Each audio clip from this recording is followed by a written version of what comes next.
Buonasera, ladies and gentlemen, signore e signori. It is with great pleasure that I welcome you all to our virtual space for the third day of the 21st Settimana della Lingua Italiana del Mondo, this year mostly dedicated to the celebration of the 700th anniversary from Dante Alighieri's passing in 1321. Following this week's previous conversations on the physics in Dante's work and music in the Commedia and the Commedia in music, we shift today a little our focus on Andrea Zanzotto, one of the most meaningful Italian poets of the second half of the 20th century. As we remember today his passing 10 years ago, October 18, 2011, and at the same time celebrate the centennial from his birth on October 10, 1921, our distinguished guest speakers, Professor John P. Welle and Professor Armando Maggi, whom I warmly welcome and thank for having accepted our invitation, will not only highlight the centrality of Andrea Zanzotto in the history of Italian poetry, his extraordinary uniqueness from both a stylistic and thematic standpoint, but will also help us identify the presence or the echoes of Dante in Zanzotto's poetics and language. John P. Welle is Professor Emeritus of Italian at the University of Notre Dame. His research focuses on modern Italian literature and culture. His translations of Andrea Zanzotto's poetry were awarded the Raiziss-Palchi Prize from the Academy of American Poets. Armando Maggi is the Arthur and Joann Rasmussen Professor of Western Civilization at the University of Chicago, where he teaches in the Department of Romance, Languages, and Literature. His field of study is early modern and modern culture. Thank you very much, Professor Welle and Professor Maggi, for being with us. It's an honor, and I leave you the floor. Thank you. Thank you very much, Director Di Vito, and it's a real pleasure and honor to be here with you this evening and with Professor Maggi. I have to go back here just a second. Sorry, I thought that was open. I've got to open my PowerPoint here. Sorry, just a second.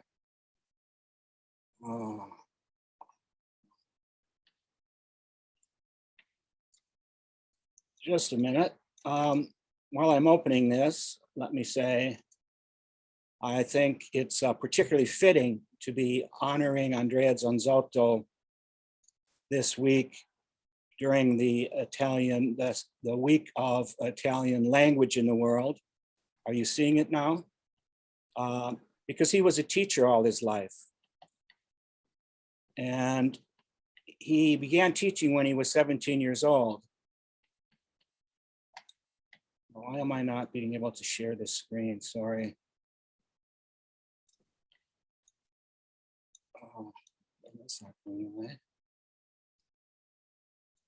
Technical glitches. Sorry for reappearing like this, but don't worry.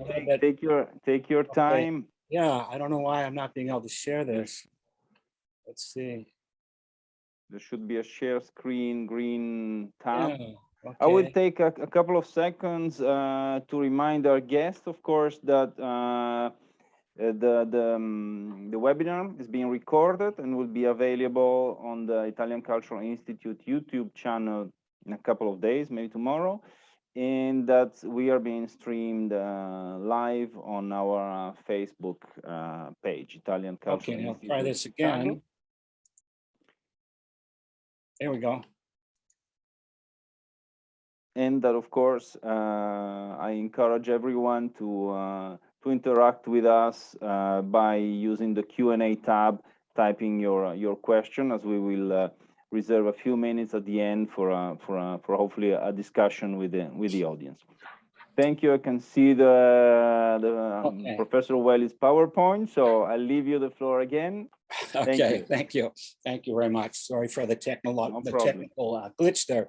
Well, I wanted to say that I think it's particularly fitting to honor Andrea Zanzotto during this week of Italian language in the world, because he was a teacher all his life, and pedagogy was an important theme in his poetry and also in some of his articles and essays about schooling and schools and children. And so he was also one for whom the Italian language was very important. He wrote an article, besides being a great poet in the language, he wrote an important article called L'Italiano siamo noi, the Italian language. We are the Italian language. So it's particularly fitting, and then also to have him be linked with Dante, I'm sure would also be a great sense of joy to him. So in addressing the question of his legacy, I think it's good to begin with, first of all, the thinking about this was a man who realized at a certain point in his life that he had an immense poetic talent, and that he really lived his life wanting to be faithful to that sense of duty that he had to that poetic gift. So he saw himself as a servant of poetry. He saw himself as an apprentice to beauty, as was the title of a book by Beverly Allen. He was an apprentice to beauty. He was a servant of poetry. And I think we can say that he lived up to that high calling, and over 70 years, he wrote poetry.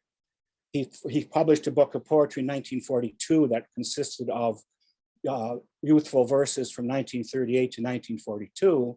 And 2012, a year after he had passed away, a book of haiku in English that he had composed in 1983 and 1984 were published. He had given his approval to this book, and he had written Italian versions to accompany the haiku that he composed originally in English.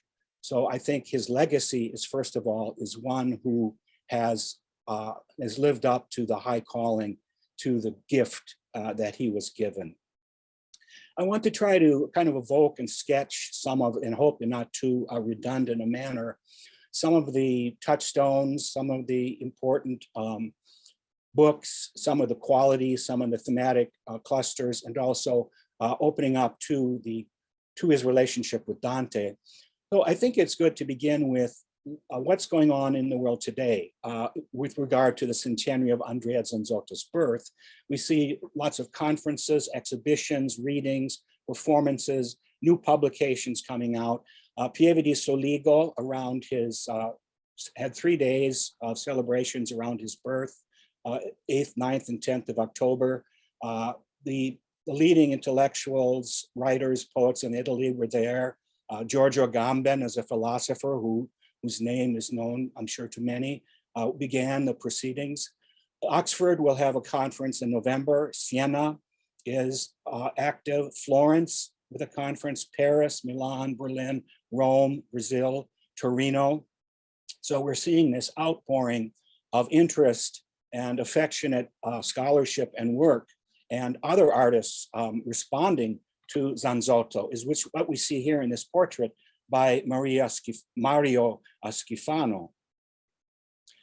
So Zanzotto, I think in the broadest general terms, can be seen as someone who has an experimental engagement with tradition, what he called a kind of impossible attempt to bring together the tradition, which in Italy is immense, as you know, is a long tradition of prestigious lyric poetry in particular, and to wed it with the experimentalism of the 20th century, the first wave of experimentalism in the early 20th century, and later in the 1960s. So his work is characterized by this continual experimentation. His poetry has been described as a kind of spiral. So we can see him going out, coming back, spiraling forward or sideways, however you want to imagine it, around a center of thematic nuclei. I'm just going to evoke briefly the title of some of his main books of poetry, which really just brings us up to the early 1980s. Dietro Paesaggio, Behind the Landscape, was his first book of poetry. And this book was awarded an important prize by a jury that included Giuseppe Ungaretti, for example, Vittorio Sereni. And right from the beginning, critics and important poets saw that this poet had an immense gift. Behind the Landscape his attention to nature is extraordinary. Giuseppe Ungaretti said that this is a poet who is hopelessly in love with nature. And this is Zanzotto's for Zanzotto, nature, in a way, it speaks to him all the myriad little forms. He's attentive to life beyond the human, right from the beginning. And this is why he's also been called a poet of nature and of the environment. And the Elegy and Altri Versi, a book that follows it, you can see the continuation with the tradition. Vocativo, 9 eclogues, 1962, is written under the great shade of Virgil. So he returns to great poetic forms of the past and tries to bring them forward into the future. 1969 is a good, Gli sguardi fatti senal, gazes, facts, secret names. Senal is a word that comes from Provençal poetry, and it's a word, a name, secret names for lovers. So you can see the deep sense of tradition that he brings forward. Well, the poem is about, in one level, it's about the moon landing. It's about the American moon landing and the shattering of the symbolic order that surrounded the moon for eons. Pasque, a book of very experimental poems of Easters. Philo, 1976 is his first long poem in dialect. It's been compared as a civil poem to Giacomo Leopardi's La Ginestra, or the broom plant, also to Ugo Foscolo's I Sepolcri. I understand that Professor Maggi will be opening up a discussion about that later, so I won't say too much about it now, just to say that it has also been considered by great critics like Gianfranco Contini as one of the greatest works in the tradition of Italian dialect literature. His pseudo-trilogy, beginning in 1978 with Il Galateo in Bosco, translated as the Woodland Book of Manners, contains a long composition called Ipersonetto or Hypersonnet. It's a series of 16 sonnets, 1 sonnet for each of the 14 lines of the sonnet, and then 1 sonnet of opening and 1 sonnet of closing. This is the first book in the pseudo-trilogy. Fosfeni is the second, and Idioma is the third. I'll have more to say about this structure in just a minute, but this trilogy is a good example of how he brings the tradition forward. Il Galateo in Bosco is also located geographically in the Montello forest that is south of where Zanzotto lives. And this was also the site of an important battle in the First World War. It's also where Giovanni della Casa wrote his book of etiquette in the Renaissance called Il Galateo. So this is a Galateo in Bosco, nature and culture. And Zanzotto uncovers sedimentary layers of history that have left their mark in the culture, in the language, and on the earth. The Fosfeni, the next book in the trilogy, looks geographically to the Dolomites, to Zanzotto's north, with the climatic changes that are going on there, the fogs, the snow, the ice, and it's a very abstract book. And then Idioma, the third book, is centered geographically in Zanzotto's native small town of Pieve di Soligo. So we have these three books that are connected in this, what he calls a pseudo trilogy. So this is the first, we'd say, sign of how he's using Dante at the level of the macrotext, of organizing poetic projects. There's a second trilogy that will come out later that also has a lot of Dantean references to it. But before we turn to Professor Maggi, I should touch here on the most modern of Italian poets. So a French critic has talked about Zanzotto as being the most modern of Italian poets. So here I've just briefly put up a list of modern poets who are important for Zanzotto, beginning with Rimbaud, when Zanzotto was a university student, then Mallarmé, also Federico Garcia Lorca, the Surrealists, the Italian Hermeticists. Zanzotto's early poetry lingered, as critics have said, with that moment of Hermeticism rather than breaking from it entirely. Giacomo Leopardi has always been one of the guiding stars of Zanzotto's poetry from the beginning right through until the end. I mentioned that Philo has frequent references to La Ginestra by Leopardi. Eugenio Montale is Zanzotto's master. Zanzotto learned a lot from Montale. Zanzotto wrote some 5 articles on Montale's poetry. He was a friend of Montale, and Montale informs Zanzotto's poetry at many levels. Friedrich Hölderlin, the great German poet, I understand also Professor Maggi will touch on, was also an important model and poet for Zanzotto. And Paul Celan, the German poet who wrote, the Jewish poet who wrote in German, was also a very important presence for Zanzotto, who called Celan the most important poet of the second half of the 20th century. So let me get into things a little bit closer here with regard to the Dante imitation before I turn things over to Professor Maggi. And this is, I had a long correspondence with Andrea Zanzotto. This is from a letter from 1990. I began corresponding with him about 1983. I went to see him many times at Pieve di Soligo. And I wanted to point out in this letter how so the date is June 29th, 1990, and between parentheses is San Pietro che porta grandi bufere, anzi sarebbe sua madre. So the feast of Saint Peter, who brings great storms. No, rather it would be his mother, exclamation point. So you see how he combines elements from the Catholic liturgical calendar of the saints with local folklore. And also always with note the emphasis on grandi bufere, the storms. Zanzotto is one who is very much attuned to the environment. So in this letter, in a previous letter, I had told Zanzotto that I was working on an article on Dantean elements in his pseudo trilogy, and this was his response. It seems very useful to me an eventual work of yours on the Dantean elements of my pseudo trilogy. The Dantean reference exists, but mine is a rotating field, with the last book, Idioma, constituting the center/hinge, a center that is empty and yet super dense, thanks to its dialect nucleus. We're at the opposite of the perfect Dantean symbolical construction, with its linear itinerary. But I'm delirious now in the placing of myself in even a distant comparison with the father Dante.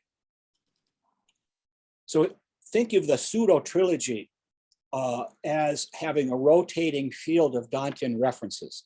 If you read these 3 books in the order in which they were published, you will have the impression of entering into and passing out of Dantean zones, you might say, Dantean thematic areas that contain specific references to Dante, but sometimes evoke Dante in an offhanded way or in even an imprecise way, but also have cultural meaning.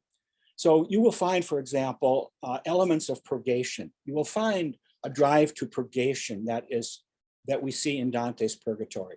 There will certainly be scenes of inferno, a descending to the other world, just as there are poems and parts of the various books that take us towards transcendence, that we see poetry that is trying to move towards the most ineffable regions made possible by language. So there'll be much more to be said about this connection with Dante, but I wanted to start with this evocation of the pseudo trilogy and the rotating field of Dantean allusions. So I will stop sharing now, and Professor Maggi, okay, take it away.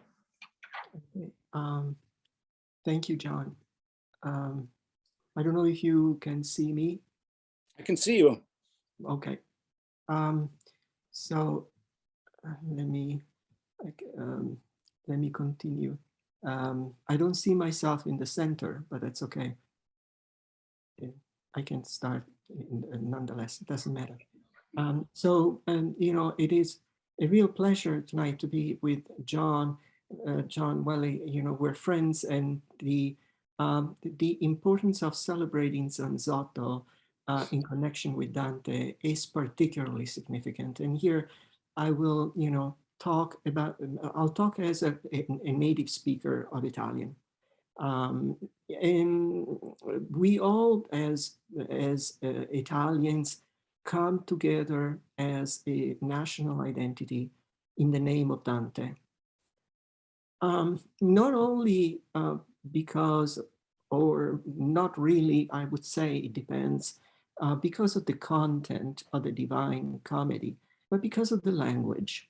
There is something that unifies, Italians with all the cultural, social, political divides that Italians have always experienced in their history. Dante is the unifying element, and we recognize ourselves in his language. It is, probably not useless to remind the audience, for those of us who are not, totally familiar, with this issue, is that unlike other literatures, medieval literatures like French or English, Italians read Dante as if Dante had written his comedy yesterday. We do not need, a modern version of the comedy. Like Divina Commedia is for us the language that we usually use. So Dante has this extreme value and power for us, besides, his, theological and, religious component of his poem. But Zanzotto, in our view, also represents that conscience that John, Professor Welle, kind of alluded to, this conscience of the importance of the awareness of the spoken language, of the language as that element that creates an identity, a national identity. And I'd like to read and share the screen with you now. A passage from an article that Zanzotto wrote about the dialect, the use and the meaning of dialects in Italy, and the presence of the Italian language. So I will read a passage from the final section of this article. And I hope you can see here. On the other hand, so here, after speaking about the dialect, Zanzotto writes, on the other hand, the national language is in danger of becoming bloodless, amorphous, riddled with stereotypes, and video bureaucratic waste, just at the moment in which it is becoming popular, but late, and when it already seems somewhat useless because it is spoken in an increasingly narrow area with respect to the other major languages, and therefore debased in its turn to the level of a dialect, but without having certain undefinable faculties of adaptation that dialect has. What a strange destiny Italian has.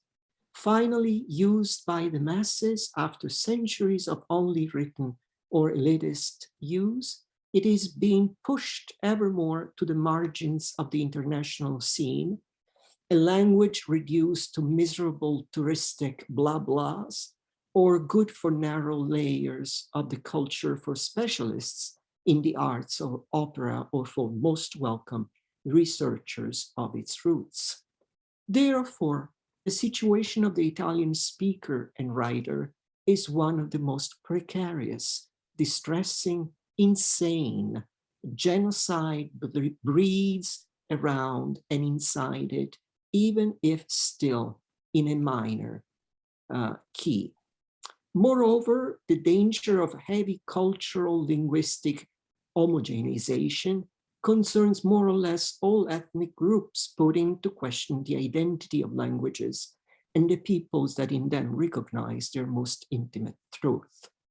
Now here, I'd like to point out, the kind of really heavy, strong, expressions that Zanzotto is using here, is speaking of a genocide, something that may sound excessive, exaggerated. For all, speakers of Italian nowadays, the flooding, the invasion of the use of English, where Italian words are absolutely available there, signifies, and Zanzotto is aware of this, signifies a weakening of the Italian identity per se. The moment in which nowadays Italians say le persone over 60 devono fare il vaccino. People over 60 need to get vaccinated. In Italian, we do not need the word over. We don't need the word booster, but this is what Italians are saying now, or standing ovation. This is very meaningful. It is not just a fad, a trend. It signifies a significant lack of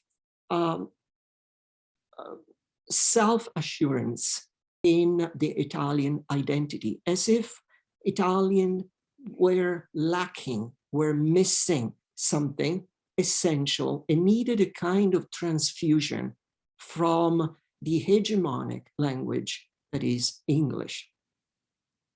Now, why am I stressing this point? Because the moment that we read Zanzotto's poetry, we have the impression, the feeling that we are reading something extremely powerfully new. It is a language that Zanzotto often says that his poetic inspiration is a sort of electric shot. It's like not really telling you a story about your beloved, lady, but it is an experience.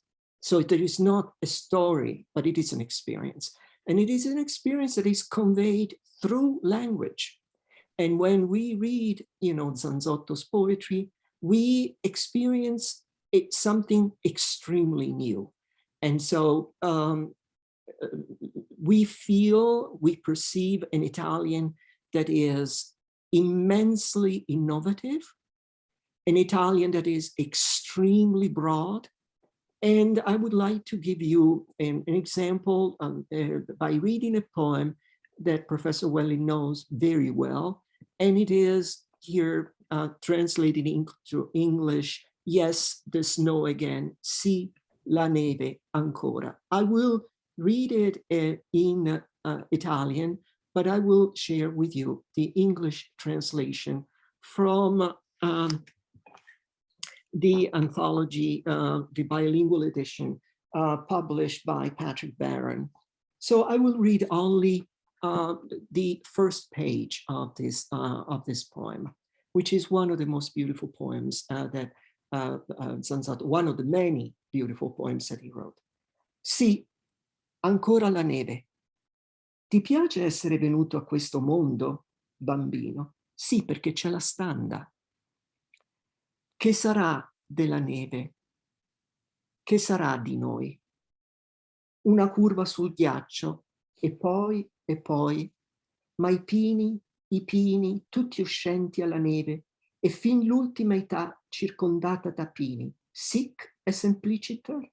E perché si è il mondo pinoso, il mondo nevoso? Perché si è fatto bambucci, ucci, odore di cristianucci? Perché si è fatto noi, roba per noi.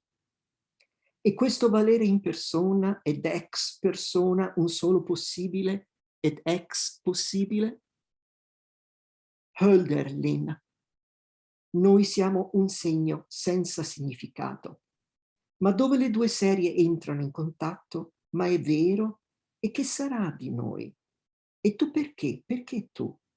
E perché? E che fanno i grandi oggetti e tutte le cose, cause, e il radiante, il radioso, il nucleo stellare, là in fondo alla curva di ghiaccio, versi inventivi, calligrammi, ricchezze? Sì, ma che sarà della neve, dei pini, di quello che non sta e sta là in fondo? Non c'è noi, eppure la neve si affisa a noi è quello che scotta, è l'immancabilmente evaso o morto, evaso o morto, buona neve, buone ombre, glissate, glissate.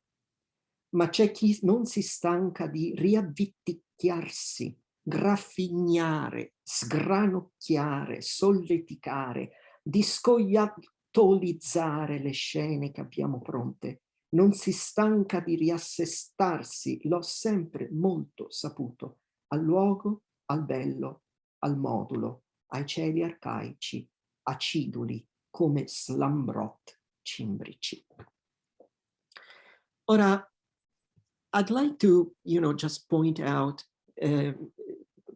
something that I hope, just by listening to my reading, you will have captured, this kind of emphasis on the creation of new words like squirreling, non sgattaiolare, but scoiottolizzare, which is, it doesn't exist in Italian, but that Zanzotto has, created. And the power, really the strength, the power of his language, and in the emphasis on the snow. I'd like to share with you a second why Zanzotto was, I would say, almost obsessed with the snow. And I will read just a brief passage from a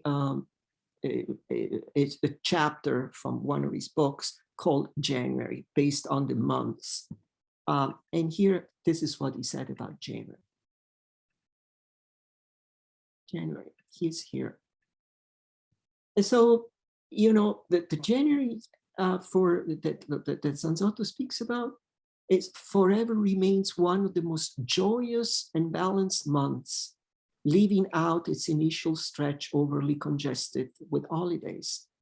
Exquisite tensions of lights and colors, the most unexpected hues of azure, violet, pink, and indigo, break apart and then gently fall to earth, dwelling with tranquility in every corner of the landscape. An order emanates from there within, continually recasting shapes forever strengthened with undercurrents of clarity in reassuring forms of eternity. It is well known that winter is not the season of the death of things, of ruination. On the contrary, it is a powerful allusion to a time beyond time. It is in January that we are impelled to sense the circle that forever returns within itself, the year's cycle that breaks apart and slows to a standstill. I'd like to stop here. And I think that, by reading, this brief passage from Zanzotto's view of January as a month of regeneration that becomes then a regeneration of language, of the linguistic identity. And so from here, I'd like to enter, the stage, the second part of our talk that Professor Welle mentioned, hinted at the beginning of his introduction. And I will read from one of his translations that Professor Welle published, and as he said, he received an award for translating the poems that Andrea Zanzotto wrote for Federico Fellini for his film, The Casanova. What is important here, and that I'll stress only this point, is that for Zanzotto, Zanzotto doesn't speak as a I poet, the Petrarchan solitary poet. The tone of Zanzotto's poetry is the vocative. So it's a communal. It's with us as people. He says in his poem on the snow, what happens to us? What remains of us? And so I'd like to read from first the Italian version and then Professor Welle's translation, this extremely short poem. Then we will see at the beginning of the film, Fellini's Casanova. So this is what you will see, that the people at the beginning of the film is chanting in Venice. Vera figura, vera natura, slanciata in raggi come un'aurora, che tutti quanti ci innamori. Tuo fiato è il vento, scirocco obora, che desta brividi di vita eterna, signora d'oro che ci governa. Ah Venezia, ah Regina, ah Venezia. And now, if you don't mind, I will read, the English translation with my peculiar Italian accent, which will make it more entertaining.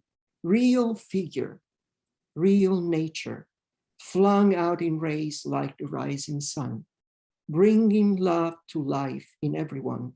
Your breath is the wind, Sirocco or Bora, stirring shivers of life that has no end. Golden lady who governs us, O Venice, O Regina, O Venusia. And so to end, this part, I'd like just to offer you these initial images from Fellini's Casanova, where you will hear, the recital of this poem.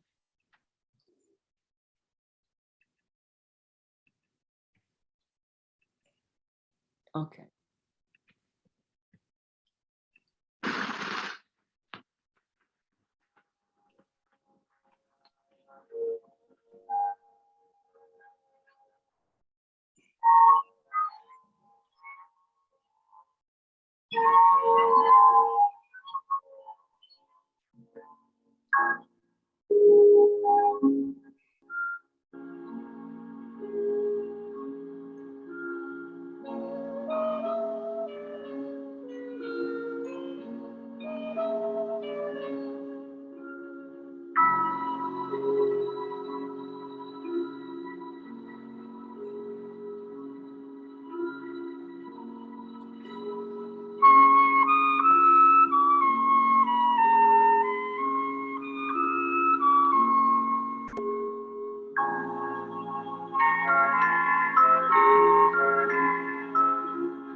Vera figura, vera natura, lancia dei raggi come un'aurora, che tutti quanti te ne innamora.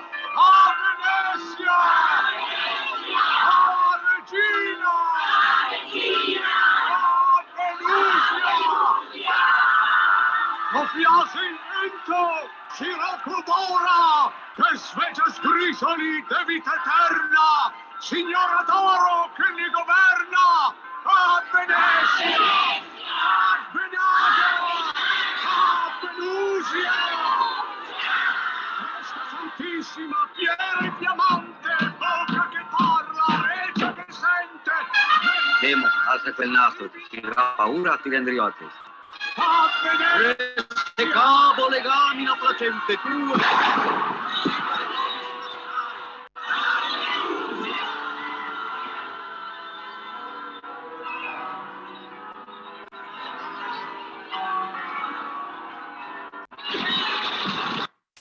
Okay, I think we can stop. We can stop here.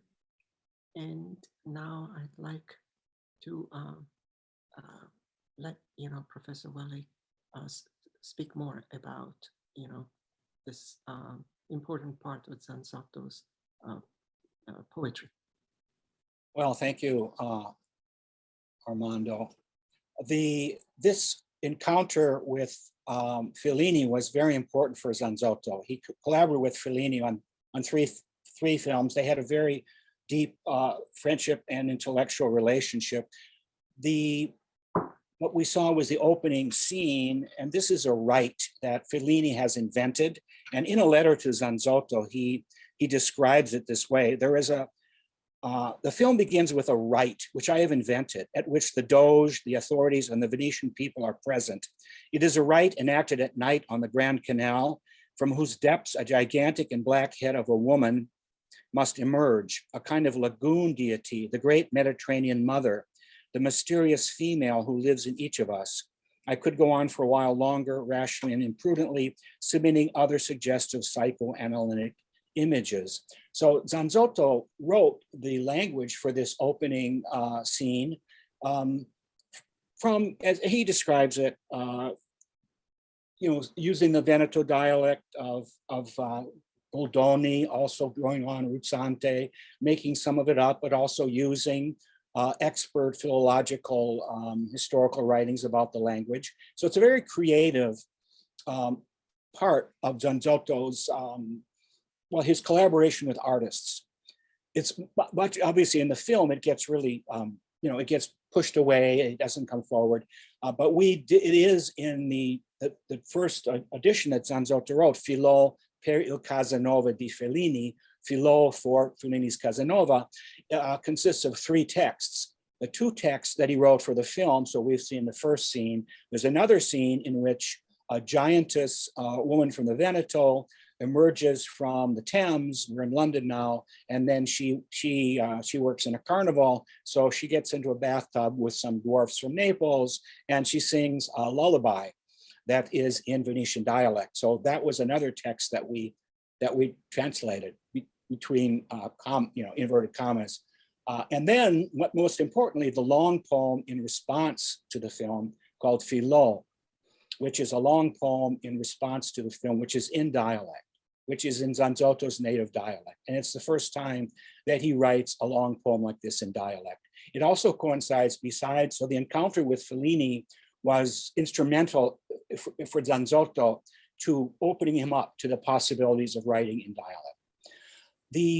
It was also coincided, his mother had passed away not too long ago. Pasolini had died not too long before that. There had been an earthquake in Friuli. So all of these events are also part of the background of the poem. But let me just, and also in a way to bring this back to Dante, let me read from you Fellini's letter to Zanzotto, in which he describes the kind of language he wants, the kind of poetry to make made up nursery rhyme for this giantess in the bathtub with the Neapolitan dwarfs. So he says, she sings a sad, childish little tune. In this instance, I imagine a nursery rhyme constructed with the phonetic and linguistic materials of that baby talk language you discovered while you were in Pieve di Soligo. Allow me to quote. So he quotes Zanzotto, in English, and then the baby talk language, which is actually, it's an attempt to render something that is like baby talk. I'll come to that in just a minute. It seems to me that the liquid sonority, the confused gurgling, the sounds, the syllables that melt in the mouth, that sweet broken baby's sing-song in a mixture of milk and dissolved solids, a sleep-inducing lapping sound, reproposes and suggests efficaciously the kind of subaqueous iconography that characterizes the film, the placental amniotic image of a decomposed and shifting Venice, of algae, mossiness, and musty, dank darkness. But it's this evocation of baby talk that Zanzotto had always, language is the central human mystery for Zanzotto. So all of his poetry is a kind of meditation on idioma, idiomi. It's always a meditation on language and languages. And he takes it back to the origins of speech, to language, to baby talk. And here and this is a point of where he connects with Dante, because, and Zanzotto has written about Dante in these terms. As Dante's pilgrim gets closer to God, to the ultimate transcendence, Dante the pilgrim is more and more goes back to recalling speaking in baby talk, to the connection between the tongue, speech, mother, and milk. And I would like to quote from Canto 23 of the Paradiso: "Ormai sarà più corta mia favella, pur io quel che io ricordo, che di un fante che bagni ancora la lingua alla mamella." And in Teodolinda Barolini's translation, "What little I recall is to be told from this point on in words more weak than those of one whose infant tongue still bathes at the breast." So we see the favela, the lingua, the mamella. So the favela is speech. La lingua is the physical organ of the tongue. La mamella is the mother's breast. So the human being gets nourishment from the mother through the tongue in the origins. And this tongue will later become the organ of speech. So it is this origin that Dante sees, that he keeps going back to in the Paradiso as he gets closer to the end, back to the child and the infant at the breast, that is at the heart of Zanzotto's return to dialect poetry. That comes about through this creative work with Fellini. And in fact, in Philo, Zanzotto suggested the title for the English translation, which is Peasant's Wake. So Philo is an evening gathering of peasants in the stables during the wintertime to pass the time in an oral culture with citing poems, songs that are passed down through oral tradition. This is the meaning of Philo. So this is the scene that Zanzotto evokes in the long poem. And at one point in the poem, he refers to ancient dialect, vecchio parlare, ancient dialect that still preserves a drop of Eve's milk. So here we see again this Dantean connection of milk, the tongue, language, poetry, the language of poetry, poetry as a language, so profoundly connected with the human being. And it is these roots that Zanzotto is always going back to and is always evoking. You mentioned, Armando, how fresh and innovative Zanzotto's poetry always is. He's always pushing the boundaries. He's always pushing the limits. And Dante is an important point of reference for him pointing these limits. So the Fellini's Casanova for Zanzotto is fundamental in that. And let me just, since you how did we translate? We really just, there was an Italian version. I mean, we didn't try to capture the dialect. It's a trilingual edition, which is what I was very adamant about having, because you can see, so you have the original dialect, then you have an Italian version, and then you have the facing page in English. So in the course, I evoked the correspondence I had with Zanzotto. I'll just touch on this. There was a long conversation, lots of correspondence with him about translating. He was not really that enthusiastic at the beginning about trying to translate his dialect poetry into English because he didn't, think it was really possible, and it's really not if you're trying to recreate something. But it was really interesting to me when I had suggested as a title, Peasants' Talks, and he responded, "Talks is fine if that's what you want, but I think it would really good. It would be a pity to lose the allusion to Joyce."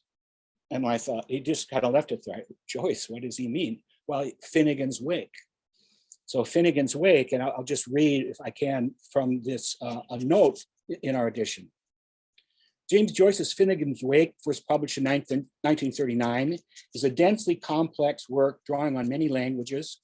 Joyce makes use of a wide variety of puns, counting rhymes, and nonsense words in creating cyclical patterns of death and resurrection. The title itself stands as a fitting emblem for Joyce's brilliantly obscure prose, which contains passages of unforgettable humor and great lyrical beauty. For example, the proper noun Finnegan turns back upon itself, suggesting the end, fine in Italian. Again, imitating in the process life's eternal cycle of decay and resurgence. The title's justly famous missing apostrophe and the lack of other punctuation also creates rich ambiguities. The reader is presented with various possibilities that appear simultaneously. Should the first word be read as a possessive adjective in the singular or the plural? The word wake is equally ambiguous, as it can be read both as a noun and as a verb.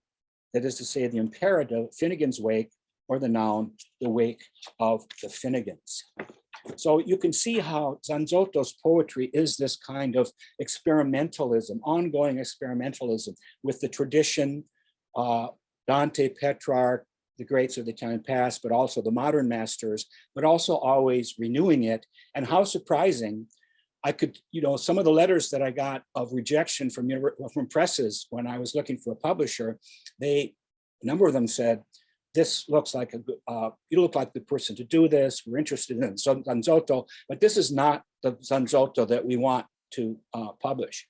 So, the dialect poetry had this kind of sense, or at least, in certain circles, of being something that was from the past, that was maybe, provincial, maybe it was for Hicks. Instead, here's Zanzotto suggesting that an English version of his Philo be circulated under the sign of Joyce's Finnegan's Wake, which seems to me a quintessential kind of experimental move on his part. And again, I think it connects us to Dante with the tongue, the milk, the speech. And in the article that you cited, Zanzotto talks about that as well. In other words, how we touch with the tongue. We don't know where speech comes from, but it rises like milk. Yes. This essential human mystery that is speech, that is language, that unites all human beings on the planet. Yes, I mean, when in that poem, the Ucci Cristianucci, that's it recalls almost like expressions that you find in the Inferno, kind of the babbling. But then what you said, John, I thought it was very, very important to kind of that Zanzotto, in a sense, summarizes the entire tradition, because in his footnotes, actually endnotes to his collections, he says this comes from the Gerusalemme Liberata, comes from Tasso, and this other comes from Ariosto. And so, I mean, he is really working with the entire, Italian tradition, as you said. And that's why also makes him not just one poet among many other, excellent poets. I think, is really like the most sublime, the highest expression of Italian, poetry in the second half of the century. Yeah. And it occurs, so that occurs to me that you have very well summarized his legacy. That is his legacy. That is what he leaves behind. Oh, one thing, John, we talked about, and you wanted to talk about also, that Zanzotto was very, very much interested also in the preservation of, the Italian landscape, monuments, and so on. The concept of the landscape is very, very, very important. And you plan on saying something about the Anthropocene in the Zanzotto. Okay, well, I'll just briefly share, and if I, yeah. Oh, but maybe we can just see if there are questions. Yeah, maybe we should go to the questions. Yeah. Let's see if I can. I don't know if there are any questions. Professor Maggi, you anticipated actually my question. First of all, I would like to thank both of you for this very passionate and really intriguing conversation that brought us directly into the art of Zanzotto. And I wanted to ask about the relationship exactly with Zanzotto with nature and the environment, because I was wondering, is there a contemplative, bucolic approach to nature, or I was also considering that his first book is from 1951. So Zanzotto lives and works in a period where the Italian landscape, through the economic boom, goes through a enormous transformation. If this is reflected in Zanzotto's poetry, because probably also it's the time where the peasant, the agricultural peasant world, if I think also of Pieve di Soligo and that Italian area, it changes radically, and so if all this is conveyed through, expressed in his poetry. Yes, very much so. If I share my screen here and go to an image, this is Colloqui con Nino, edited by Andrea Zanzotto. So here you see Nino, who was Nino Mura, who was an important peasant, representative of the oral traditions of the past, who knew when to plant according to the seasons of the moon. He was, an incredible repository of cultural traditions and knowledge that go back centuries in Italy, and curing for the land. So yes, Zanzotto's beginning behind the landscape, and so there is a kind of progression through his works of the desecration of the landscape, increasing cement taking over. He uses a phrase, for example, which is rather striking, but he says we went from I campi di sterminio to lo sterminio dei campi. We went from concentration camps to the destruction of fields, So his poetry is also, as he says, he sounds one alarm after another. And he says the greatest alarm that needs to be sound is that of climate change, of the threat to the planet. And this is where he's seen as a poet of the Anthropocene. He's very much like Italo Calvino in that sense. Serenella Ovino has a new book called Italo Calvino's Animals, and she talks about Calvino and the Anthropocene.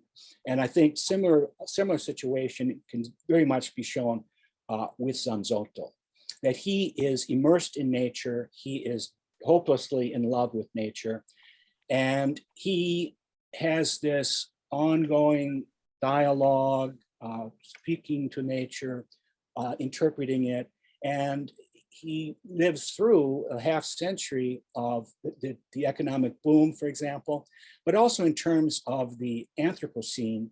So it's a geological period marked by human activities affecting climate, species extinction, diminishing biodiversity. One of Zanzotto's poems in the early 1950s is entitled Etherly. Claude Etherly was the American pilot who dropped the atomic bomb on Hiroshima, who then later came to regret very much what he did, and he spoke out against nuclear weapons. He later took his own life. But in entitling that poem Etherly, and then Zanzotto kind of works through a bit of that. And at the end, he says, should we call you a hero for speaking out against nuclear arms? But this is also a way of marking the Anthropocene, that is to say, the nuclear weapons, the dropping of nuclear bombs, the radiation from nuclear bombs, as some critics have said, is the golden spike in the Anthropocene, marking the beginning of the human age now, where everything on the earth and everything that lives on the earth is now has come under control of human beings, and we are now responsible.